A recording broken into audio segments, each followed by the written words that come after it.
নমস্কার, food life love চ্যানেলে আপনাদের সকলকে স্বাগত। আজ কি করতে চলেছি বলুন তো? আজের রেসিপিটা আপনাদেরকে দেখাবো, সেটা কিন্তু আজ আমি বানাবো না। আমার এক পিসি, যিনি আমাদের দুবেলা করে খাওয়ার জোগান দেন, তার হাতের কচুর লতি আপনাদের সঙ্গে শেয়ার করব। উনি খুব কম মশলা দিয়ে কচুর লতিটা বেশ ভালো বানান। মানে আমাদের দৈনন্দিন জীবনে কচুরলতি আমরা খেতে বেশ ভালোবাসি, বেশ মুখরোচক করে বানিয়ে দেন, খেতে কিন্তু খুব ভালো লাগে। তবে উনি আগের দিনই আমার মা না কচুরলতিটা কেটে রেখেছিল, তাই কাটাটা দেখাতে পারলাম না। আমি আটি থেকে এক টুকরো কেটে আপনাদেরকে দেখাচ্ছি যে আপনারা কী করে ছাড়াবেন। এটাও আমার মাকে দেখেই শেখা। মা খুব সহজেই, জানেন, অনেকে কচুরলতি ছাড়ানোর ভয়ে খেতেই চান না, কিন্তু আমার মা খুব সহজেই কচুরলতি ছাড়িয়ে দেন। ঠিক এভাবে একটা নাইফ নিয়ে সেটাকে নিয়ে এরকম ঘষে ঘষে উনি খুব সহজেই কিন্তু কচুরলতিটা ছাড়িয়ে দেন। এভাবে সব লতিগুলো আগের দিনই মা রাতে ছাড়িয়ে রেখেছিলেন। ছাড়ানোর পর এরকম টুকরো টুকরো করে কেটে রেখে দিয়েছিলেন, যাতে তাড়াতাড়ি রান্না করতে সুবিধা হয়। দেখেছেন, আপনার সমান মানে মাপের করে কাটবেন, তাহলে লতিটা খুব ভালো করে সিদ্ধ হয়ে যাবে। এবার দেখুন, পিষি এসেই প্লেন জলে লতিগুলোকে বসিয়ে দিয়েছে। জলটা যখন ফুটে উঠেছে তখন পিসি লতিগুলোকে দিয়ে বেশ 2-5 মিনিট মতো একটু ভাপিয়ে নেবে। ভাপালেই দেখবেন অনেকটা নরম হয়ে যাবে। খুব বেশি সিদ্ধ করলে না লতি গলে লেলানি কেটে যায়, সেটা খেতে আমাদের তো একদমই ভালো লাগে না। এবার দেখুন, কড়াইয়ে সামান্য পরিমাণ তেল দিয়ে প্রথমে ছোট চিংড়ি মাছকে একটু নাড়াচাড়া করে নিচ্ছি, যেটা হলুদ আর নুন দিয়ে আগে থেকেই পিসি ম্যারিনেট করে রেখে দিয়েছিল। এবার চিংড়ি মাছটা সর্ষের তেলের উপর দিয়ে একটু নাড়াচাড়া করে ভেজে তুলে রাখবে। এই কচুরলতির রেসিপিটা জানেন, জ্বর বা ঠান্ডা লাগলে না আমার বেশ লাগে খেতে। মানে এত ঝালে নুন মিষ্টি করে পিসি বানায়, খুব মুখরোচক হয় খেতে। খুব বেশি মশলাও দেন না, কিন্তু স্বাদ অসাধারণ হয়। আর আমাদের বাড়িতে আমরা সবাই না কচুরলতি কিন্তু খেতে খুব ভালোবাসি। প্রায় বাড়িতে রান্নাটা আমাদের হয়েই থাকে। দেখুন, 2-3 মিনিট মতো চিংড়ি মাছগুলোকে ভাজা করে নিয়েছে। এবার চিংড়ি মাছগুলো তেল থেকে তুলে রাখছেন। খুব ভালো করে তেল ঝরিয়ে নিয়ে ওই তেলের মধ্যে কচুরলতিটা রান্না করবেন। দিয়ে দিলেন একটা গোটা শুকনো লঙ্কা, একটা গোটা তেজপাতা, আর খুব সামান্য একটু পাঁচফোড়ন। খুব বেশি কিন্তু ফোড়ন উনি দিলেন না, খুব সামান্য। বললাম না, সব কিছুই খুব কম কম দিয়ে রান্না করেন। এবার একটা মাঝারি সাইজের, ছোটই বলতে পারেন, পেঁয়াজকে খুব ভালো করে কুচি করে নিয়েছেন।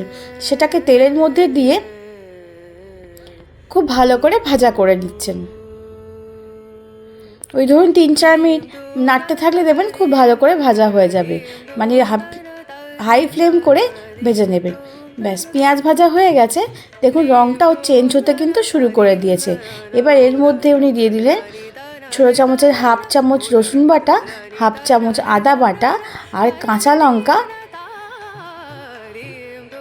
খুব সামান্য, মানে 1/2 চামচ মতো।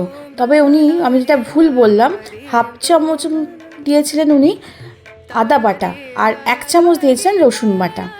দিয়ে নাড়াচাড়া করে খুব ভালো করে কষিয়ে নিলেন। যদি মনে হয় কম তেলের জন্য তলায় লেগে লেগে যাচ্ছে, তাহলে অল্প একটু জল দিয়ে দেবেন। এরপর দিয়ে দিলেন পরিমাণ মতো লবণ আর খুব সামান্য একটু হলুদের গুঁড়ো। আবারও খুব ভালো করে কষতে থাকলেন। দেখছেন, তেলও কিন্তু খুব কম, আপনারা দেখেই বুঝতেই পারছেন তেল কিন্তু বেশি নেই। খুব ভালো করে কষানো হয়ে গেছে। দেখুন, তেলটা ছেড়ে ছেড়ে আসছে। এই সময় উনি দিয়ে দিলেন চিংড়ি মাছ ভাজাগুলো। চিংড়ি মাছ ভাজাগুলো দিয়ে আরও বললেন 2-3 মিনিট কষিয়ে নেব, কারণ চিংড়ি মাছ ভাজাগুলো তো সিদ্ধ হয়নি, ওই জাস্ট একটু তেলে সাঁতলানো হয়েছে। তাই একটু নাড়াচাড়া করে মশলার সাথে খুব ভালো করে কষিয়ে নিচ্ছিলেন। তার সঙ্গে দিয়ে দিলেন ভাপিয়ে রাখা কচুরলতি। এরপর নাড়াচাড়া করে আরও 6-7 মিনিট মতো মশলার সাথে কষিয়ে নেবেন। এই সময় গ্যাসের আঁচটা কিন্তু মিডিয়াম করে দেবেন অবশ্যই। চিংড়ি মাছ মশলায় পড়াতেই যে কি গন্ধ বেরোচ্ছে, সে আর কি বলবো। মশলা কষাতে কষাতে উনি সামান্য একটু চিনিও দিয়ে দিলেন, মানে মশলার ব্যালেন্সের জন্য। তবে কচু বা কচুরলতিতে সামান্য একটু মিষ্টি কিন্তু বেশ ভালো লাগে খেতে। আর কোনো রকম জল দেবেন না। এটাকে ঢেকে একদম লো ফ্লেম করে 5 মিনিট ঢাকা চাপা দিয়ে রেখে দেবেন। দেখুন খুব ভালো করে কচুরলতি কিন্তু হয়ে গেছে রান্না। এবার নাড়াচাড়া করে খুব ভালো করে মিশিয়ে নিয়ে কচুরলতিও সেদ্ধ হয়ে গেছে, চিংড়ি মাছও সেদ্ধ হয়ে গেছে। কিন্তু দেখুন কোনো জিনিসটাই কিন্তু গলে যায়নি, মানে কচুরলতিটা বেশ ডাঁটার মতো শক্ত শক্তই রয়েছে। এটাই খেতে খুব ভালো লাগে জানেন তো, খুব বেশি গলে গেলে না খেতে ভালো লাগে না। দেখুন কালারটাও চেঞ্জ হয়ে গেছে, দেখেছেন? একদম কিন্তু কচুরলতি তৈরি হয়ে গেছে। এবার সামান্য একটুখানি গরম মশলা, দেখছেন 1 চিমটি, খুব বেশি না, 1 চিমটি মতো গরম মশলা দিয়ে নাড়াচাড়া করে নামিয়ে নেবেন।